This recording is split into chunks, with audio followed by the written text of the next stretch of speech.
Hoje eu despertei, tua essência em mim, tua luz me guiou, levantei e sorri, tua voz me aqueceu, de joelhos pedi, me entreguei e orei, por minha cura florir. Num toque de fé, tudo se transformou.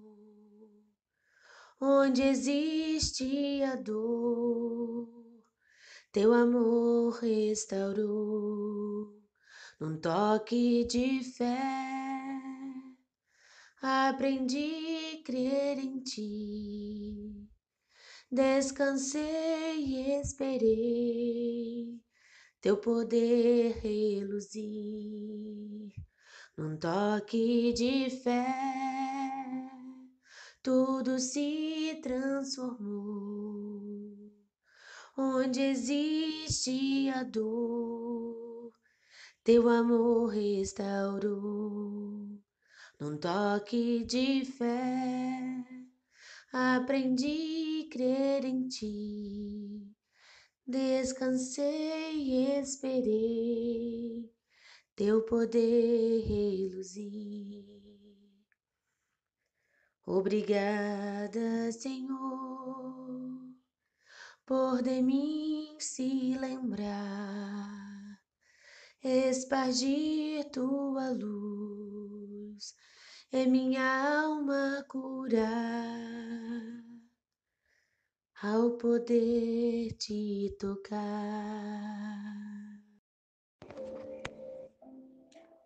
Oremos. Irmãos, chova ou faça sol, dispomos de 24 horas que se repertem, descortinando cada manhã novas searas, novos recursos educativos. Somos hoje beneficiários da luz da razão, que nos garante a escolha do melhor. Aproveitemos a oportunidade, na presente encarnação, de nos enriquecermos para o futuro.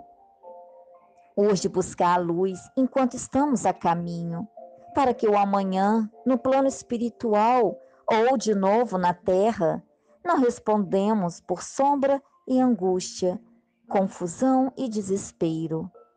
Falar e agir, pensar e escrever, constitui sementeiras que produzirão mais tarde, em qualquer tempo e lugar, os frutos que lhes correspondem.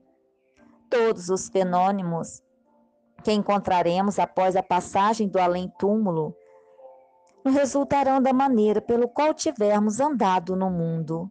Fenômenos agradáveis ou desagradáveis, de equilíbrio ou desajuste, de paz ou de remorso, de ventura ou de infortúnio. Por isso Jesus asseverava: andai enquanto tendes a luz. Que assim seja. Bom dia, queridos irmãos. A leitura do Evangelho está em João, capítulo 15, versículo 15 e 16, que diz assim: Já vos não chamarei servos, porque o servo não sabe o que faz o seu senhor, mas tenho-vos chamado amigos, porque tudo quanto ouvi de meu Pai, vos tenho feito conhecer. Não me escolhestes vós a mim, mas eu vos escolhi a vós, e vos nomeei para que vades e deis fruto, e o vosso fruto permaneça, a fim de que tudo quanto em meu nome pedirdes ao Pai, ele vos lo conceda. Que assim seja. Bom dia, irmãos. A poesia de hoje chama-se Na Última Hora. O anjo da morte entrara, belo e puro, e ostentando nas mãos um facho aceso, disse-me ao coração triste e surpreso: Pobre amigo, é a ti mesmo que eu procuro. A memória rompera estranho muro. A sós comigo, exânime e indefeso, regressei ao passado e vi-me preso às ansiedades do caminho escuro, amores e ambições, penas e abrolhos, e o pranto que jorrava de meus olhos banhou-me a fria máscara de cera. Mas na sombra abismal do último dia, não chorava a existência que fugia, em vão chorava o tempo que perdera.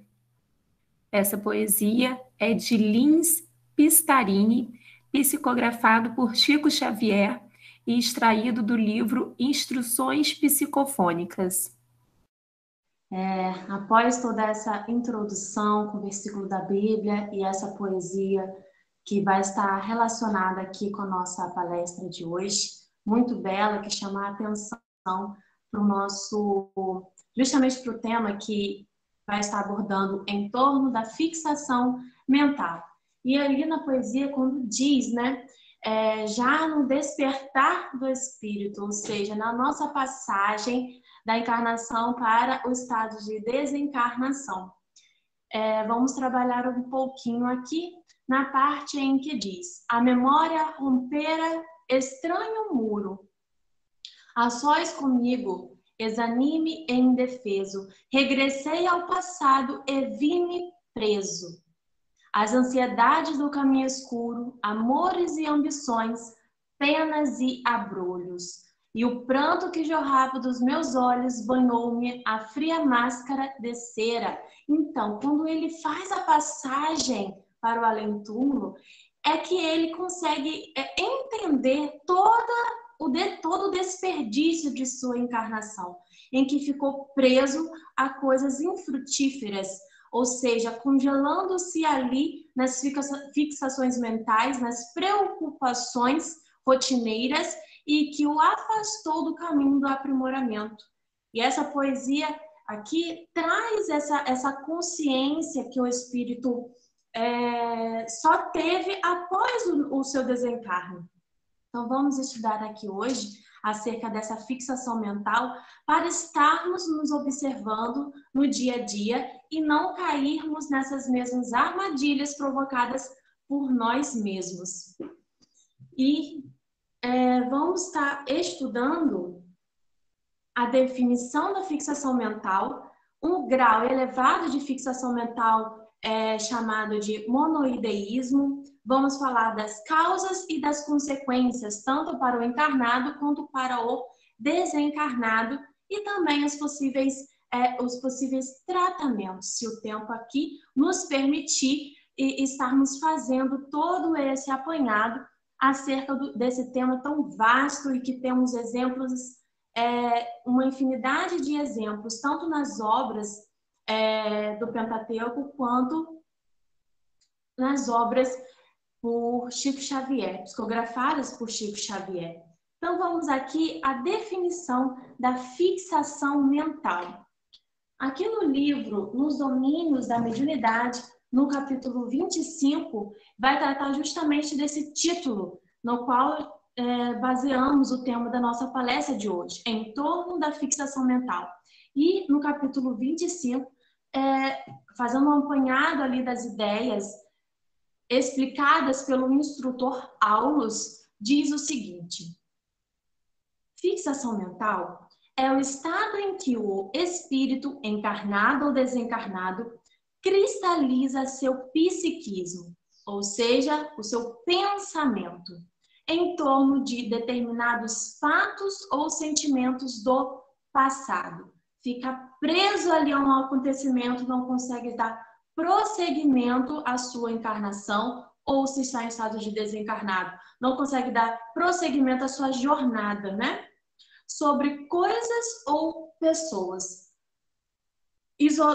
Coisas ou pessoas, ou seja, apegado ali aos bens materiais ou apegados a pessoas. Uma fixação, uma obsessão por determinada pessoa. Então, pessoas que passam ali por uma desilusão amorosa ou por uma traição, um amigo traiu. Temos exemplos em toda a coleção A Vida no Mundo Espiritual, ditado pelo espírito André Luiz, desses conflitos em que amigos que eram parceiros de trabalho, um acabou traindo o outro, roubando a empresa, e aí esses espíritos acabam ficando fixados nessa perda. E o que acontece? Acabam se isolando do mundo externo e passando a viver unicamente em função daquelas ideias. Vive em função daquele acontecimento. Isolando-se ali do mundo externo significa que ele faz uma cristalização do seu pensamento, querendo vivenciar somente aquilo ao qual ele destina todas as suas energias psíquicas. Faz com que, isolando-se ali do mundo externo, promovendo a sua autoalienação, não dando valor, não dando atenção, não dispensando a sua energia em bons, de forma boa, né? De forma gratificante, de forma produtiva. E então, temos assim agora essa noção de fixação mental. O que é fixar? O que é fixação? É justamente reter na memória. Temos na escola os exercícios de fixação do conteúdo, que é algo bom, mas aplicados ali a determinadas situações do nosso dia a dia, como fala aqui, a coisas ou a pessoas, acaba que essa fixação se torna prejudicial. Como já falamos, em muitos estudos, o excesso é que prejudica. Então, o excesso do pensamento focado em uma única coisa ou pessoa acaba abalando a nossa estrutura psíquica, promovendo ali uma desorganização mental e que vamos ver mais para frente as suas consequências. E existe nessa fixação mental graus diferenciados, assim como na obsessão, porque vamos falar aqui, já vamos abrir, né? A fixação mental não é nada mais do que a auto-obsessão. Ou seja, como temos, né, o conhecimento, nós somos os nossos maiores algozes. Justamente, nós acabamos promovendo ali a auto-obsessão, que é estarmos nos obcecando por um determinado acontecimento e não conseguindo ali produzir, prosseguir com a nossa encarnação de forma a estar desenvolvendo a nossa vida, estarmos ali aprimorando os nossos sentimentos, as nossas virtudes, os nossos valores. E é preciso estar trabalhando o nosso pensamento para não cairmos nessas armadilhas, nesse autossabotamento. Então, a fixação mental é a auto-obsessão. E assim como na obsessão, ou seja, a influência exterior, existem os níveis, como Allan Kardec diz no livro dos médiuns, que existe, né, os níveis de obsessão, aqui no capítulo 23, que fala da obsessão, ele vai apontar ali 3 níveis: a obsessão simples, a fascinação e a subjugação. E a auto-obsessão também existe esses níveis. E um dos níveis que vamos estar tratando aqui é o que nós definimos não no espiritismo, mas na sociedade existe esse termo e que o espiritismo adota também para estar aplicando ali esse conhecimento, que é o monoideísmo. E essa palavra, fazendo a etimologia, né, do grego, o mono significa um, único, uma, ide significa ideia, e o ismo significa ali uma patologia desenvolvida em cima daquela questão. Então, ali é a ideia fixa, a única ideia, voltando-se ali o pensamento justamente para uma única questão. E esse monoideísmo, quando a pessoa, né, o encarnado ou desencarnado, alcança esse nível de auto-obsessão, de fixação mental, já é um estado muito agravado que pode ter consequências muito graves, tanto em vida quanto após a sua desencarnação. E no dicionário explica essa palavra da seguinte forma: monoideísmo é o estado psicológico em que prevalece uma única ideia ou uma só ordem de associação mental. O O que é a associação mental? É justamente todas as conexões que fazemos no nosso dia a dia, na nossa vida. As conexões de relações sociais e dos nossos compromissos, dos nossos objetivos de vida. Fazemos o certo, o normal é termos uma diversidade de associações mentais, termos uma conexão de relacionamento diversificado, grande. Então, temos ali relações no trabalho, na família, afetiva, as amizades. Tudo isso estabelece ali associações mentais, conexões que fazemos com o mundo exterior, com o outro, os nossos projetos de vida, os nossos projetos familiares, profissionais, os nossos objetivos espirituais. Tudo isso se aplica aqui a uma vida saudável, em que é preciso fazer esses estabelecimentos. Agora, quando se encontra nessa fixação mental, nesse estado avançado de monoideísmo, você só consegue trabalhar uma única ordem de associação mental. E se refere justamente a uma cristalização do psiquismo, como relata aqui no livro Nos Domínios da Mediunidade. E em outros livros também vai estar tratando desse termo, a cristalização do pensamento. E para o psicólogo francês Janet, creio que seja assim que é a pronúncia, ele diz que o monoideísmo é o estreitamento da consciência, em que não há lugar senão para uma só sensação, uma só imagem, uma só lembrança. Então, o estreitamento da consciência, o que seria isso? Consciência é justamente aquilo que nos coloca em atividade, nos coloca no mundo exterior em ação, em movimentação, justamente que promove essas conexões, essas associações, o estabelecimento das nossas relações sociais. Então, quando se acontece esse estreitamento, faz ali essa retirada da nossa consciência. Começamos a, então, produzir cenários que nós queremos vivenciar, que estão fora da realidade. E, então, aqui no livro Medicina da Alma, ditado pelo espírito Joseph Gleber, né? Diz o seguinte: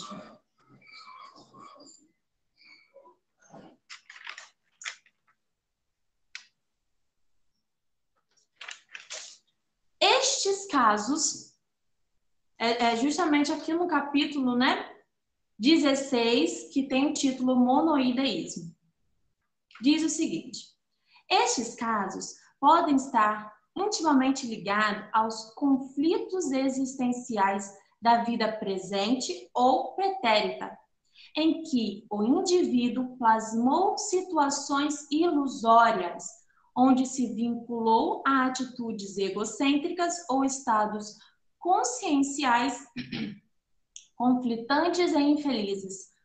Olha, então, como acontece, quais são as causas dessa fixação mental? Porque, como eu falei, a fixação mental é a auto-obsessão. Então, quando nos colocamos nessa situação, nesse estado, nada mais é do que provocado por nós mesmos. E aqui, Dr. Joseph Gleber, ele vai estar falando que a causa desse acrisolamento mental é parte ali dos nossos conflitos existenciais. Ou já nascemos com eles, ou seja, de origem pretérita de outras encarnações, ou com acontecimentos da nossa vida presente. E esses conflitos existenciais se tornam tão agravados pelo nosso mau processamento dos acontecimentos que nós acabamos nos colocando nessa situação em que o indivíduo plasma situações ilusórias. E ali, quando ele plasma situações ilusórias, ele acaba ali desenvolvendo complexos, desenvolvendo manias de perseguição, desenvolvendo ali psicoses, de uma diversidade de patologias, de doenças ali mentais, emocionais, de fundo emocional, né? Então, pessoas que acabam paralisando a sua vida, vivenciando somente ali em torno daquele conflito existencial mal processado, aquele acontecimento que ele não conseguiu fazer a digestão e acaba tendo esse refluxo do acontecimento, voltando sempre ali àquele ponto que não conseguiu trabalhar interiormente.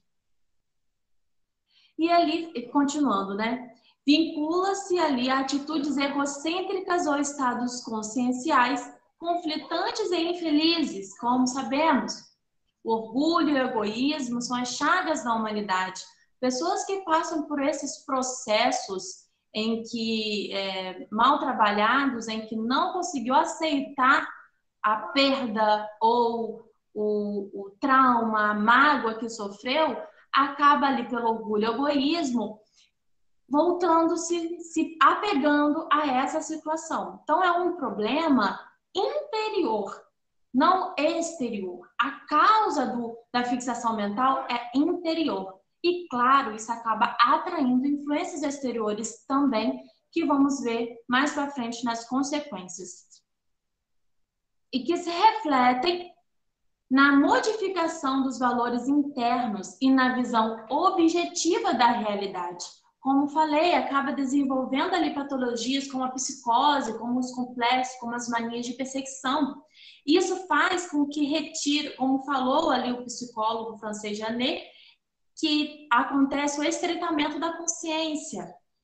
Acontece ali a alienação mental do mundo exterior, há o isolamento das relações sociais. A pessoa desenvolve ali fobia social, porque não consegue lidar com o outro, com a visão do outro, não consegue fazer ali uma associação com a realidade. Cria-se um mundo interno onde possa estar repetindo aquele acontecimento, aquele fato, ou de estar em contato com a coisa perdida ou a pessoa que o traumatizou. Ou também pelo remorso, quando a pessoa faz algo de ruim e que acontece e que se arrepende, né? Mas se arrepende de uma forma dolorosa. Por quê? O arrependimento é ótimo. O arrependimento é o que abre portas para a transformação. Mas se não formos lidar adequadamente com esse arrependimento, nós caímos no remorso. E isso promove ali também uma fixação mental, porque o remorso corrói por dentro e faz com que o espírito ou a pessoa fique vivenciando aquela situação que praticou e que não deveria ter praticado. E com isso, nós podemos citar um caso aqui muito interessante do livro Ação e Reação, em que vai contar o caso de Antônio Olímpio. Antônio Olímpio, ele tinha 2 irmãos, chamados de Leonel e Clarindo. E então, eles receberam uma herança de família. Só que o Antônio Olímpio, ele muito ganancioso, quis ficar com a herança só para ele e acabou promovendo ali o assassinato dos seus 2 irmãos. Ele forjou ali a situação como se os 2 tivessem morridos acidentalmente afogados no lago.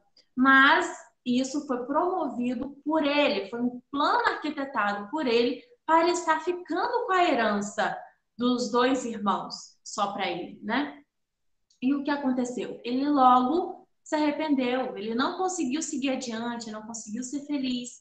Ele ficou durante todo o resto da sua encarnação se auto-obsediando e sendo obsediado pelos 2 irmãos. E mais para frente vamos ver a consequência, né? Mas antes, quero falar aqui também de um ponto trabalhado no livro Nos Domínios da Mediunidade, nesse capítulo 25. Um dos motivos da causa dessa fixação mental. Por quê? Aulus diz assim: entretanto, se fracassa, aqui ele está falando sobre a vivência na Terra. Quando um sofrimento é bem vivido, é bem experimentado e bem trabalhado, o espírito ele alcança o êxito daquela missão.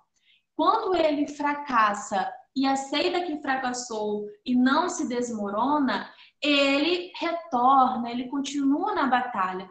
Agora, quando fracassa e não aceita, vamos ver aqui o que o irmão Aulus diz. Entretanto, se fracassa, e semelhante perda é quase sempre resultante da incúria ou da rebeldia, volta horizontalmente nos acertos da morte para a retaguarda, em que se confunde com os desajustados de toda a espécie, para um determinado período de tratamento.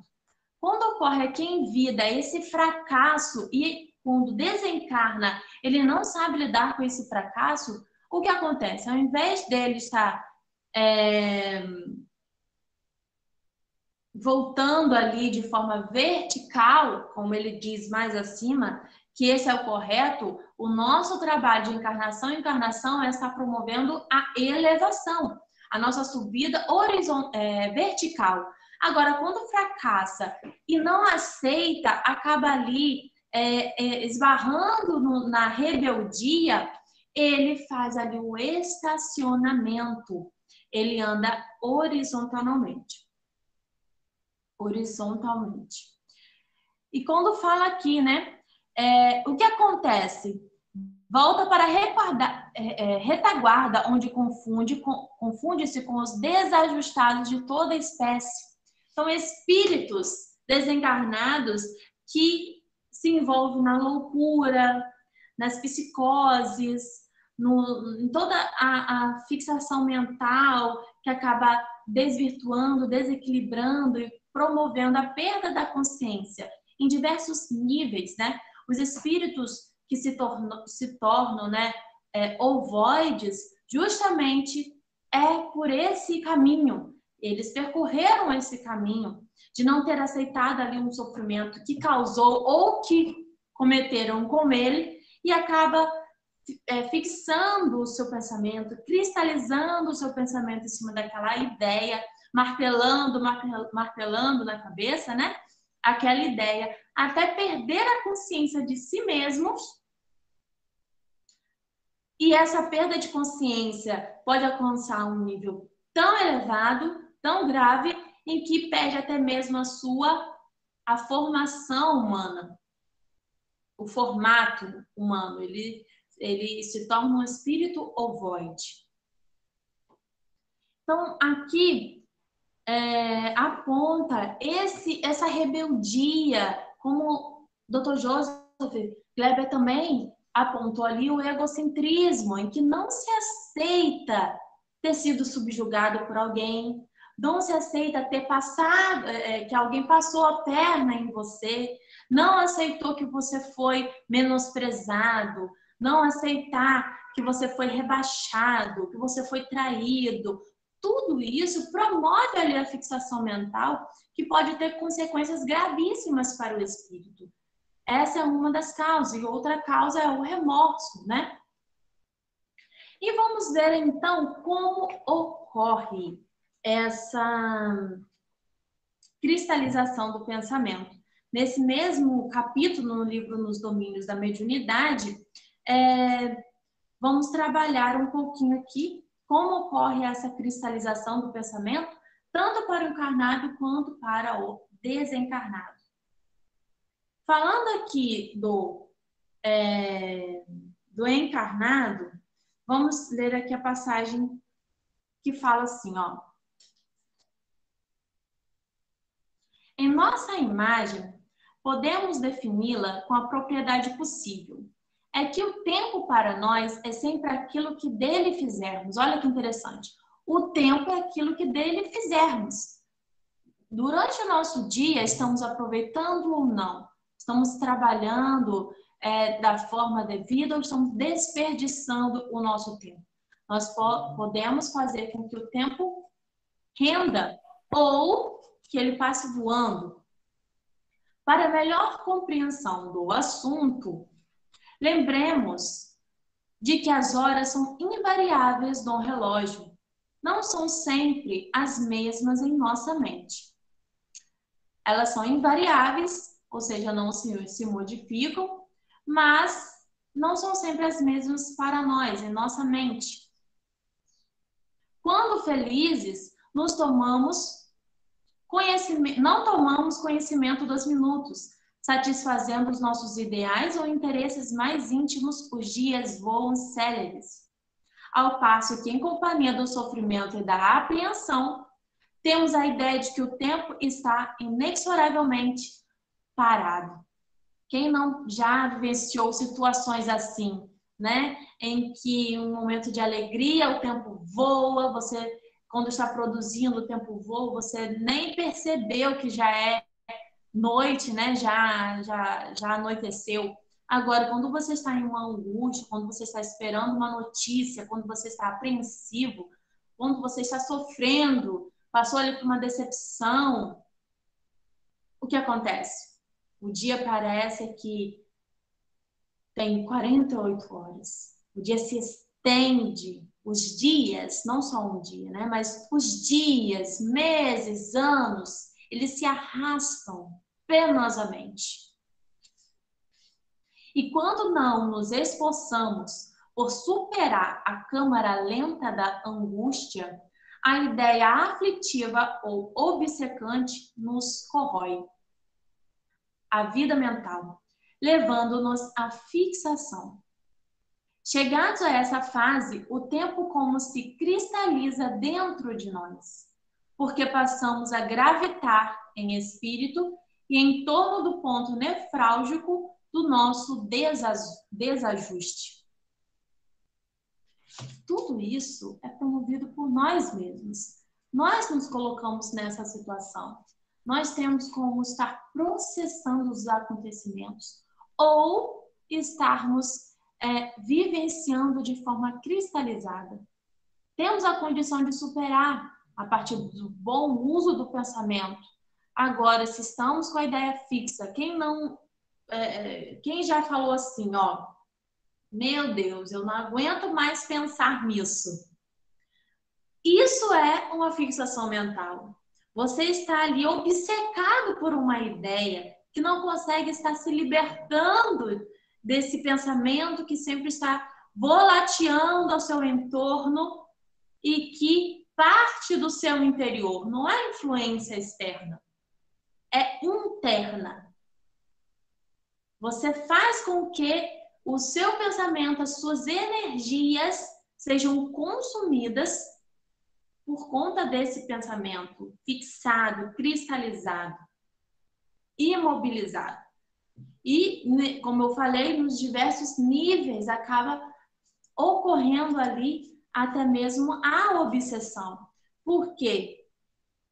A auto-obsessão é uma porta escancarada para a atração desses espíritos, de outros espíritos infelizes, ou que vão estar se alimentando do seu pensamento, porque eles também estão nessa faixa vibratória de estar pensando na mesma coisa, ou de estar ali se vingando de você, porque atrás algozes, é a permissão que os seus algozes necessitam para estar te obsediando de forma ali vingativa. E no livro, como eu falei que o caso, né, continuando aqui no caso de Antônio Olímpio, vamos estar aqui trabalhando dois lados, o do desencarnado e do encarnado. Então aqui, o que aconteceu com Antônio Olímpio? Ele passou toda a sua encarnação somente preocupado com o dinheiro, com o acúmulo dos bens materiais e com o remorso de ter assassinado seus irmãos. ele cristalizou o seu pensamento naquele acontecimento. Ali em que ele afogou seus irmãos, quando ele virou o barco no lago. E esse remorso que o corroía era a permissão de que os seus irmãos que se tornaram algozes dele precisavam para obsediá-lo. E assim fizeram. Começaram a obsediá-lo. E eles até mesmo obsediaram toda a família, né? Promovendo ali o desencarne da esposa de Antônio Olímpio, em que ela acabou sendo hipnotizada por eles e se afogou no lago também.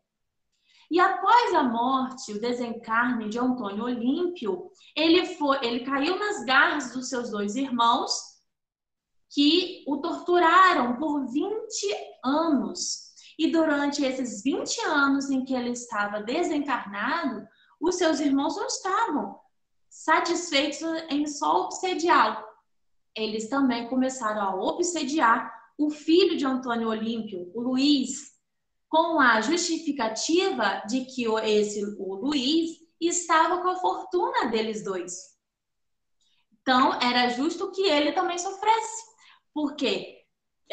Para que ele também se ocupasse dos bens materiais para preservar os bens dos dois, do Leonel e do Clarindo.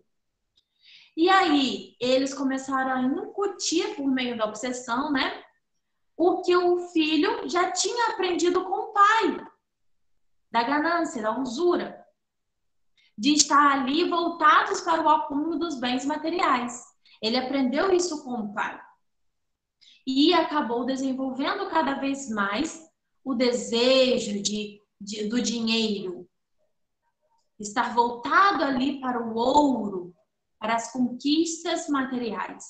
E os obsessores aproveitaram ali daquela fixação mental e começaram a obsediá-lo, elevando ali o nível da fixação mental do filho de Antônio Olímpio, que é o Luiz.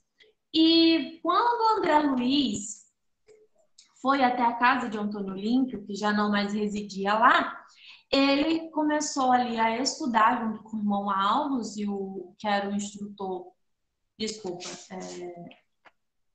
Druso, irmão Druso, né? Mas no caso, ele foi com Silas. Então, ele foi junto com Silas, que era um instrutor, e para estar estudando o caso aqui da fixação mental, desse auto-obsessão e obsessão.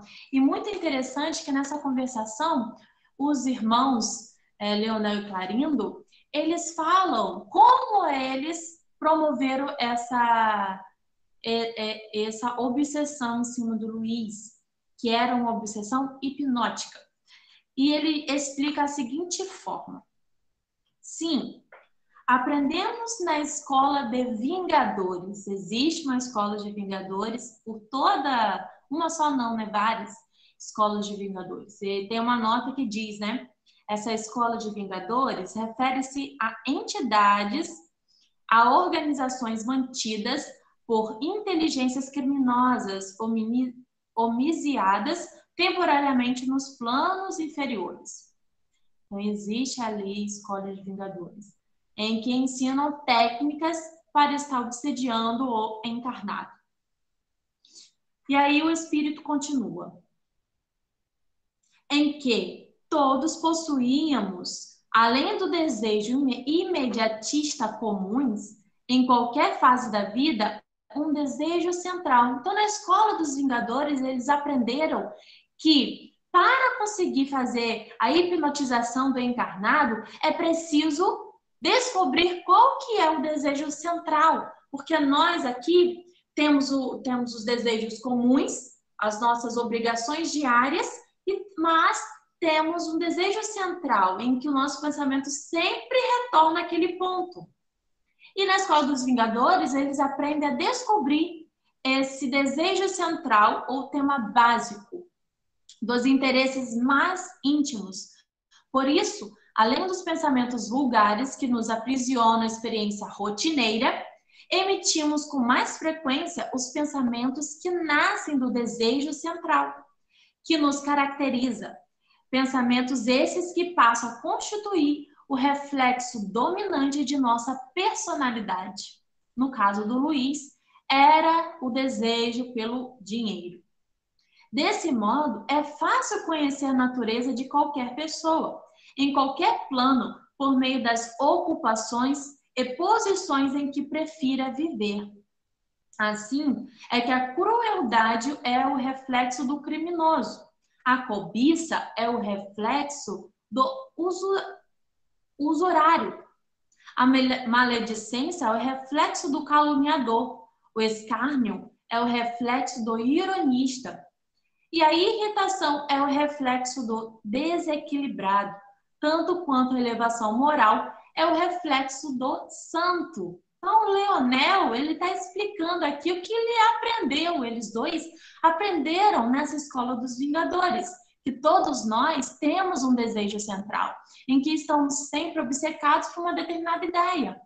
Estamos sempre voltando àquele determinado ponto, seja ali, né, como falou, a crueldade, pessoas que gostam de estar praticando a crueldade, a cobiça, as pessoas que gostam de estar com o acúmulo de materiais, a irritação, as pessoas que estão sempre nesse estado de irritação, nesse desequilíbrio, em que tudo tira do sério, é o mau humor elevado, em excesso. A maledicência, as pessoas que gostam de caluniar, as pessoas que fazem o mau uso da palavra para estar apontando o erro do outro, para estar julgando, para estar fazendo a fofoca da vida alheia, no pior dos sentidos de estar comentando sobre a vida alheia, né? Conhecido o reflexo, ele continua aqui explicando, conhecido o reflexo da criatura que nos propomos retificar, eles fazem uso da palavra retificar. Então, eles julgam-se no direito de estar promovendo a remissão dos pecados dos encarnados, daqueles a quem eles estão obsediando. Aí ele fala, né, em que nos propomos retificar ou punir, é assim muito fácil superalimentá-lo com excitações constantes, robustecendo-lhe os impulsos e os quadros já existentes na imaginação. Muito importante fixar aqui nesse ponto.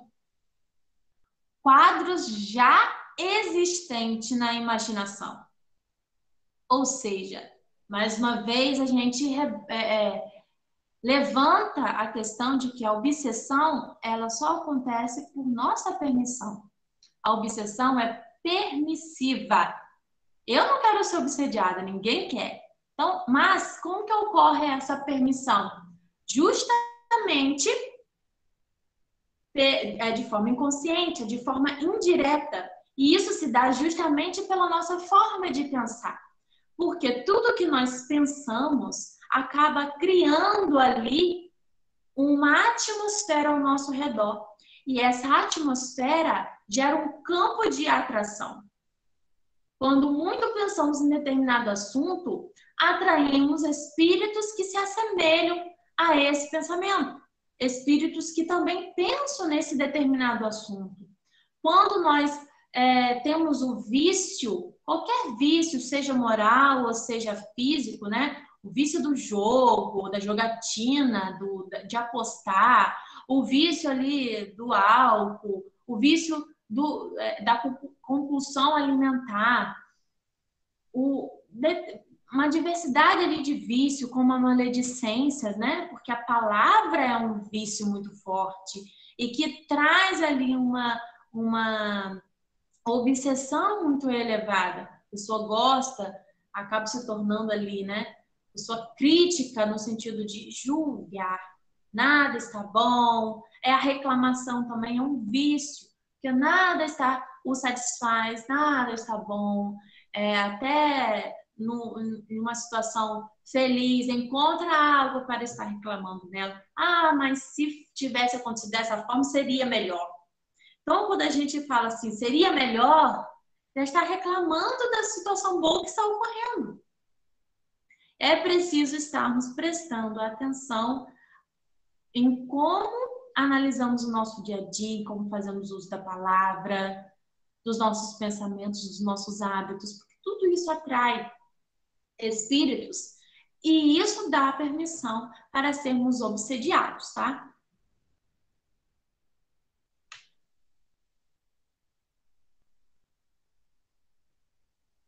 Então, ele continua aqui, né? Muito fácil superalimentá-la com excitações constantes, robustecendo-lhe os impulsos e os quadros já existentes na imaginação, e criando outros que se lhe superponham, nutrindo-lhe dessa forma a fixação mental. Eles nutrem a partir de plasmar situações, plasmar ideias ali. O que é plasmar? É como se fosse ali a materialização de um desejo que nós temos interiormente, né? Com esse objetivo, basta alguma diligência para situar num convívio da criatura malfazeja que precisamos corrigir. Entidades outras que se lhe adaptem ao modo de sentir e de ser, quando não possamos nós mesmos, à falta de tempo, criar as telas que desejamos com vistas aos fins visados. Olha só que interessante, eles não agem sozinhos. Eles, como eles têm ali, né, uma formação da hipnose, eles fazem o uso de outras técnicas, como está inserindo espíritos, porque aqui ele fala da falta de tempo. Por que eles estão com falta de tempo de produzir eles mesmos a tela mental, plasmar na tela mental essa nutrição da fixação mental? Como eu falei, por 20 anos eles obsediaram o irmão Antônio Olímpio e o filho de Antônio Olímpio, que é esse Luiz. E nesse tempo em que ele estava desencarnado, eles tinham que se revezar na obsessão entre o Antônio Olímpio, que estava desencarnado, estava lá no umbral, e com o Luiz, que estava encarnado. Então, o que eles fizeram? Eles contrataram espíritos que tinham essa mesma fixação mental pelo dinheiro para estar influenciando o Luiz enquanto eles estavam lá, ocupados com o Antônio Olímpio no umbral. E aqui fala que eles chamaram ali os chamados de onzenários, que é justamente esses espíritos fixados no dinheiro. E a casa dele estava infestada desses espíritos. Eram muitos espíritos que ficavam constantemente conversando sobre dinheiro. E como sabemos, o pensamento ele influencia na nossa atmosfera, tanto o pensamento do encarnado quanto do desencarnado. Esses espíritos fixados ali no dinheiro estavam poluindo toda a atmosfera do lar de Luiz. E, consequentemente, ele se alimentava também desses pensamentos. Então, era ali uma situação de mão dupla. Esses espíritos se aproveitavam dos pensamentos do Luiz acerca do dinheiro, e Luiz acabava se nutrindo ali dos pensamentos desses espíritos que estavam voltados para o dinheiro, fazendo com que a sua obsessão, a sua auto-obsessão, a sua fixação mental progredisse ainda mais, retardando ali o seu aproveitamento da vida encarnatória. Que ele não fazia mais nada, ele não dava atenção à esposa, ele não dava atenção aos seus filhos, ele escondia dinheiro da esposa, ele não gastava com nada nada além do necessário. Ele era ali aquele acumulador. E aqui vai relatar algo muito interessante que nós temos que ter cuidado. Por quê? Vai relatar ali o que acontece com o espírito do Luiz quando ele dorme. E isso nós temos que tomar cuidado no nosso dia a dia. Porque quando nós estamos... O que acontece com o nosso espírito quando dormimos se refere ao que vivenciamos no nosso dia. Se ficamos ali durante todo o nosso dia perturbados, nós não vamos conseguir ir para uma colônia ou um posto de socorro e ter ali o refazimento do nosso espírito. E aqui conta que quando eles chegaram, né, quando André Luiz, na companhia do irmão Silas, que era o instrutor, e do seu companheiro de estudo Hilário, quando eles chegaram ali na casa do Luiz, eles já era, não sei a hora, mas já era mais que meia-noite, né? Todos já estavam nos seus leitos dormindo, e o espírito de Luiz estava no escritório dele contando dinheiro. Olha só como é tão grave a fixação mental, que não permite que o nosso espírito se liberte daquela sensação. Porque é algo que não é da matéria, é algo do espírito. Então, ele fica ali voltado para aquele desejo de consumir aquilo que, ao adormecer, ele não se liberta desse pensamento. Ele continua fixado nesse desejo de estar perto do dinheiro. E ele estava ali no seu escritório, contando o dinheiro. Sob também a obsessão do Leonel e do Clarindo. Então, a fixação mental dele era tão grande, estava em um nível tão elevado, que ele nem mesmo em estado de espírito percebia o Clarindo e o Leonel. Nem muito menos ali o André Luiz. Ele não percebia ninguém. Para ele, ele estava acordado contando seu dinheiro. E aí eles o Clarindo e o Leonel dão um exemplo dessa hipnotização por meio da nutrição dos próprios pensamentos do Luiz. O que eles fazem? Ele vai, coloca a sua destra em Luiz, né? E começa a incutir. Por quê? O Luiz, ele tinha um desejo de estar arrendando ou comprando as terras vizinhas. Esse era um desejo central dele ali, do Luiz. E o que o hipnotizador, o Leonel, ele fez para demonstrar como eles trabalham? Ele foi hipnotizar o Luiz. Pegando essa ideia central, esse desejo central do Luiz de estar adquirindo as terras do vizinho, o hipnotizador, incutiu ali no espírito de Luiz, que estava dormindo, ele estava em espírito, de que iria acontecer um leilão das terras vizinhas. E então ele, fora da sua realidade, no seu estreitamento da consciência, entendeu que aquilo realmente iria acontecer. E saiu para, além das terras vizinhas, participar desse leilão. Em espírito, ele estava dormindo. Saiu de casa e foi atrás para participar desse leilão. E no dia seguinte, quando ele acordou, o Luiz, ele sentiu que tudo isso que aconteceu foi um sonho de presságio de que ele iria conseguir adquirir as terras do vizinho.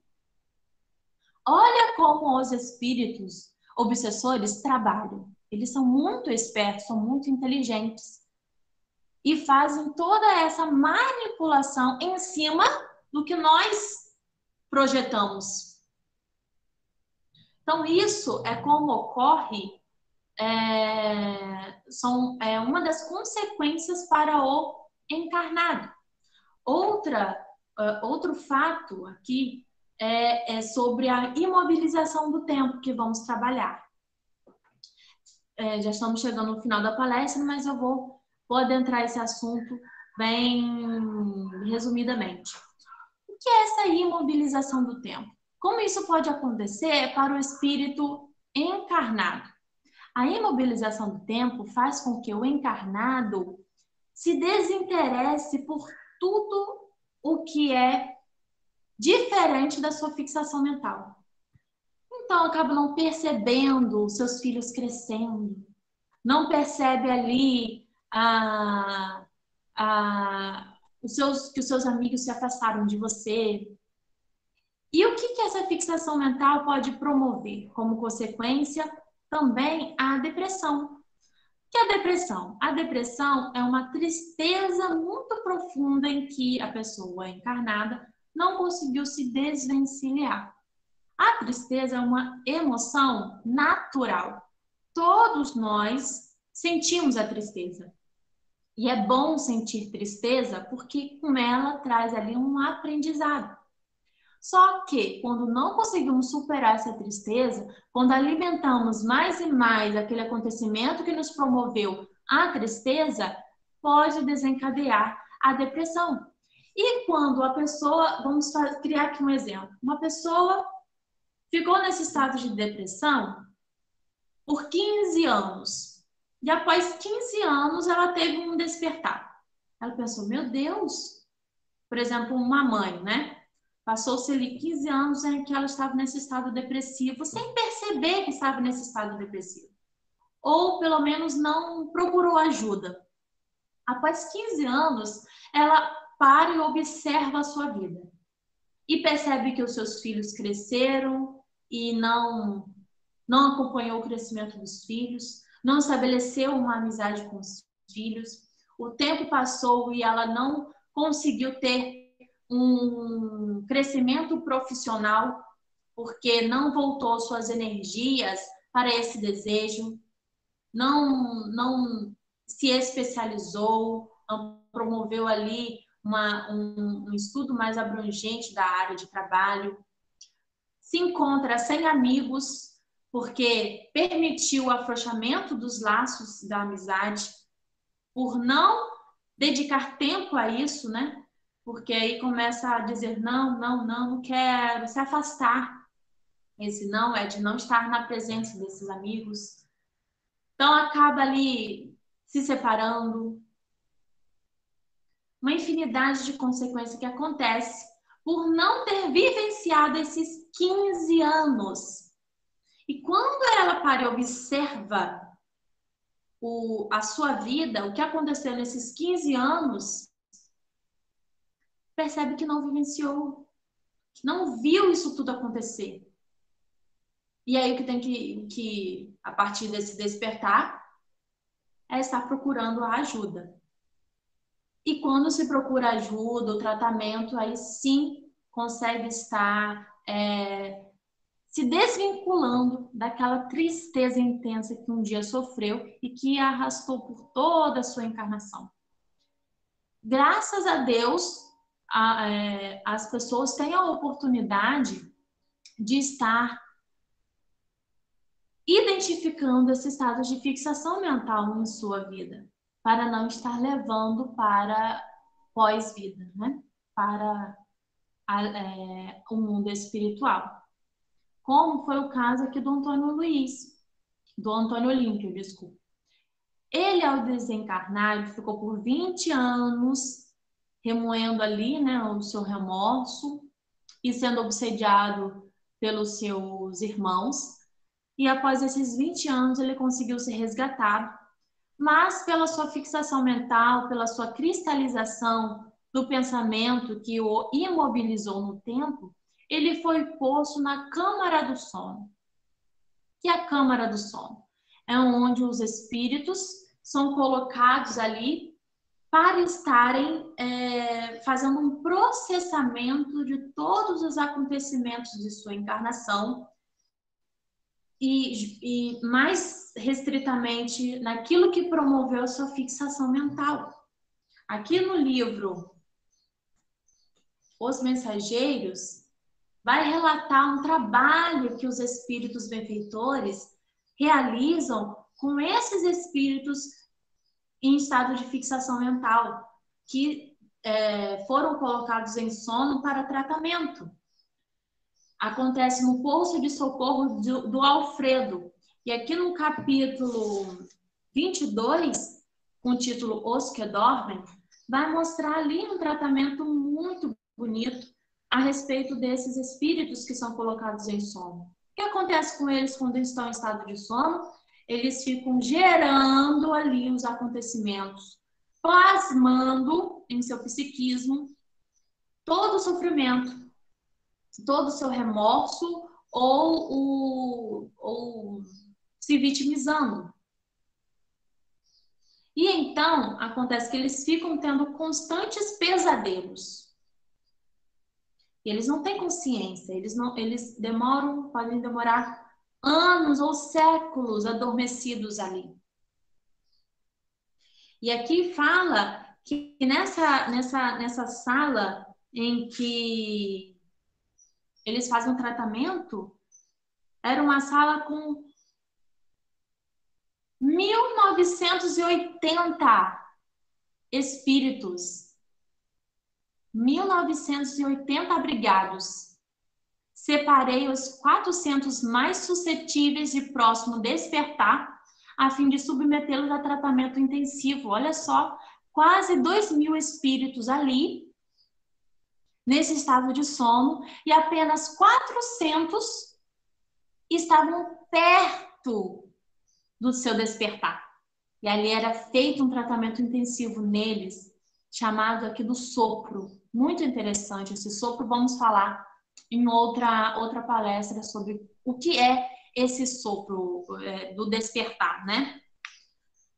Então, chegamos ao fim da nossa palestra, mas antes eu quero falar, para encerrar aqui, né?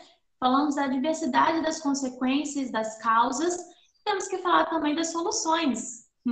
Aqui no livro Nos Domínios da Mediunidade, ele vai relatar que a reencarnação para os espíritos que estão em estado de desencarne, lógico, né?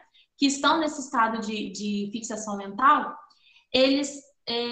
a alternativa que eles têm de tratamento é justamente a reencarnação.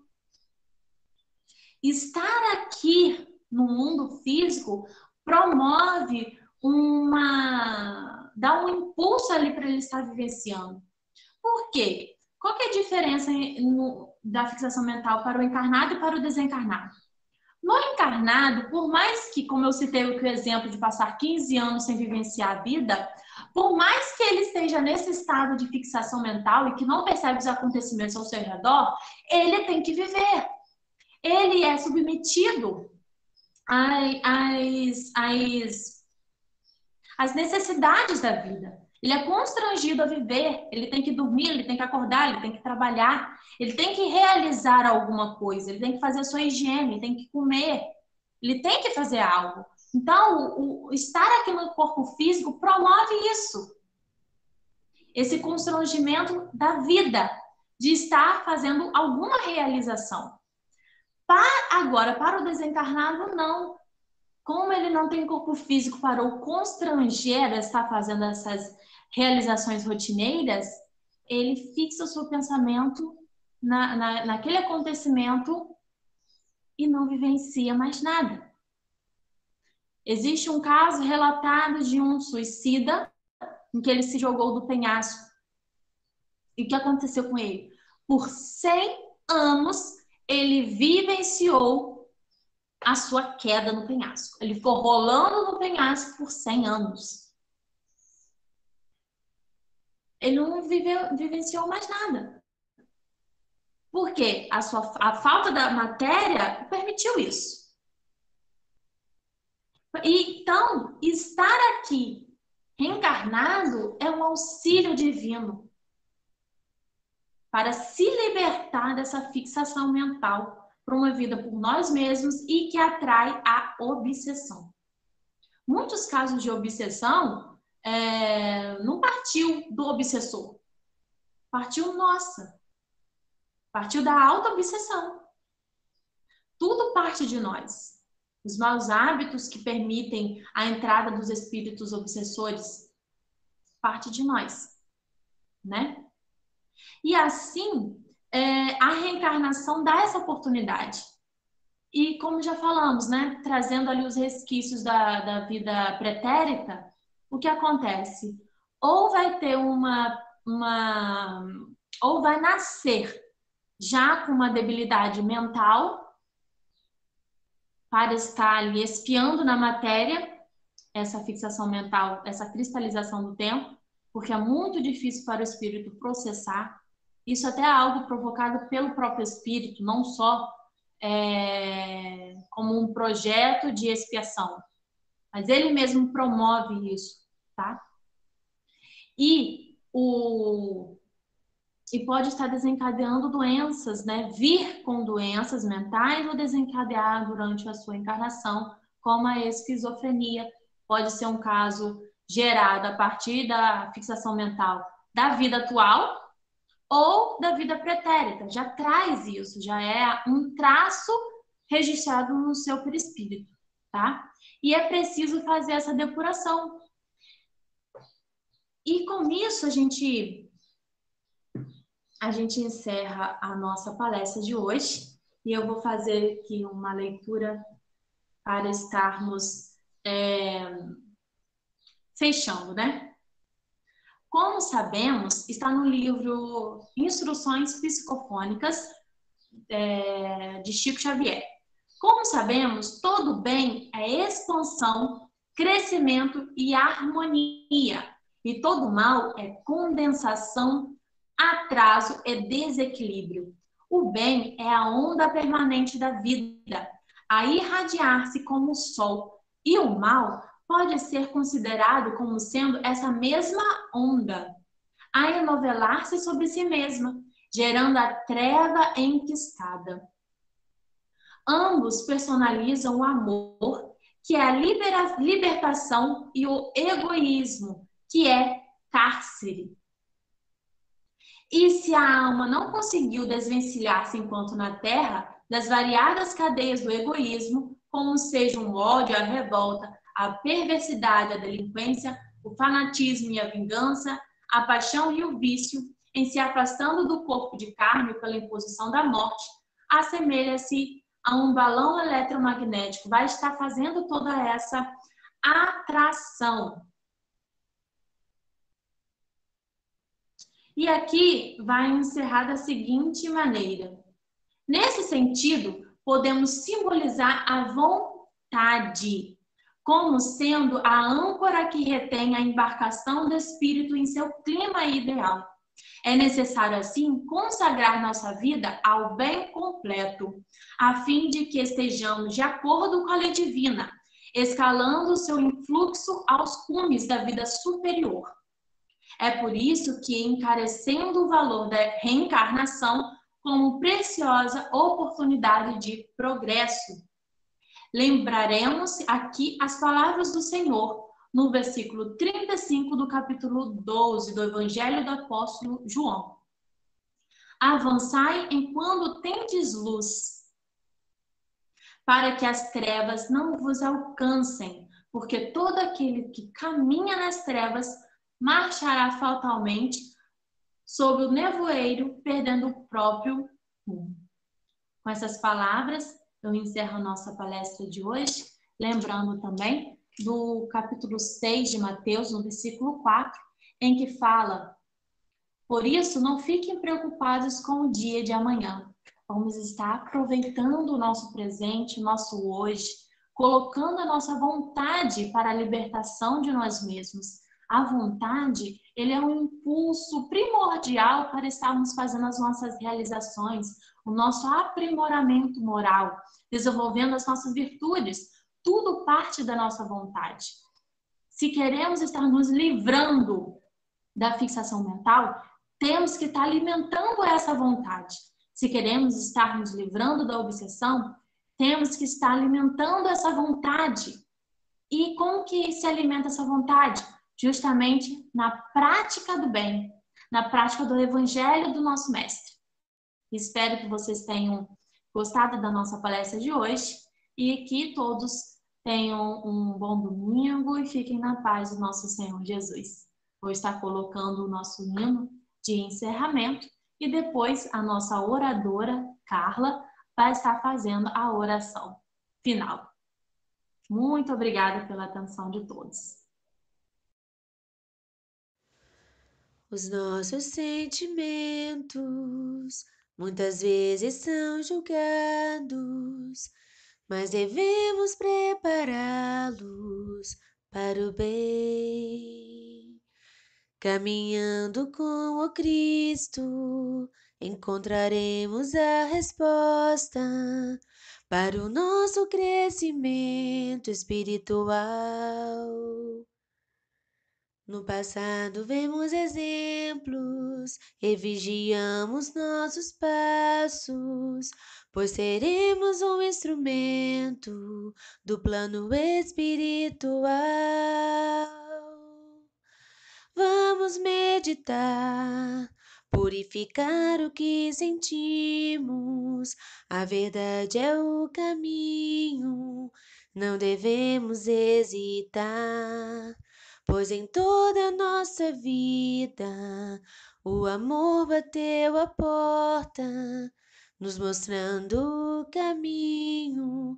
Era Jesus quem estava lá. Vamos meditar, purificar o que sentimos. A verdade é o caminho, não devemos hesitar, pois em toda a nossa vida o amor bateu a porta, nos mostrando o caminho. Era Jesus quem estava lá a nos regenerar, a nos regenerar.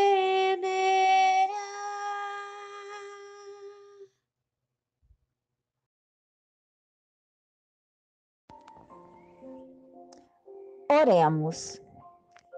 Senhor Jeová, quando nos dispusermos a compreender e seguir o conselho de Jesus, os meus discípulos serão conhecidos por muitos se amarem. Nossos corações se inundarão de um júbilo sublime que nenhum tesouro do mundo pode substituir. Feliz daquele, Senhor, que diariamente, após honesto exame de consciência, pode dizer: a minha alma está livre de ressentimentos. Não sinto dentro de mim nem ódio, nem rancor e nem desejos de vingança. Podem existir aqueles que não compreendem minhas atitudes e idealismo, mas eu as compreendo. O quanto nosso coração se enriquece, o quanto a nossa alma se torna feliz e o quanto a nossa consciência se ilumina por aceitarmos esta fortuna, este patrimônio incalculável que Jesus legou à humanidade. Busquemos, então, reconciliarmos com os adversários de ontem e de hoje, se tivermos, na certeza inabalável de que o perdão irrestrito nos levará mais tarde ao santuário de luz da vida eterna. Que assim seja.